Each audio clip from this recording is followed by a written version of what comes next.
সে মেয়েদের মতন কী কারণে সাজগোজ করে বা কিসের জন্য সে এরকমভাবে থাকে, সে ছেলের মতন কী কারণে থাকে না, এটা নিয়ে অনেক রকম তারে বুলিং করা হতো, ট্রোলিং করা হতো। এই যে ব্যাপারটা,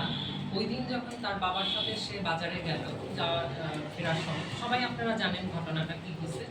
তো বাড়িতে যাওয়ার পর তারে রাস্তায় আমি কমু যে মানবিকতার কতটুকু লঙ্ঘন করা, মানবিকতার আমরা কীরকম সমাজে বাস করি যে মানুষ মানুষ হিসাবে ভাবে না একজন আরেকজনকে, মানুষ মানে কোনো রকমের কোনো কিছু তোয়াক্কাই করে না আইন কানুনের, যা খুশি আমার হাতে পাওয়ার আছে আমি নিজের কি মনে করতেছে আমি জানি না, যে এটা ভাইবাসের নতুবা কেউ কারণে মারধর করতে এইরকম ভাবে মানে যে রক্তাক্ত করে দিতে পারে, যা খুশি শব্দ অপশব্দ তো করলোই, তারপরে মারধর করে তার পায়ের রক্ত নিয়ে পড়লো, তারপরে সে বাড়িতে গিয়ে সেরা সেই অপমান আর সহ্য করতে পারে না, সে নিজের শরীরে আগুন দিয়ে মারা যায়। তো এই ঘটনা এবং এখন সাহায্য দেওয়া হইতেছে ওই লোকটা যাতে আবার পালায়া থাকতে পারে। তো আমি ভাবি যে আমরা সত্যি আমরা নিজের মানুষ কই কিভাবে, আমরা শিক্ষিত সমাজের অংশ কই কিভাবে, একজন মানুষ ট্রান্সজেন্ডার হোক না,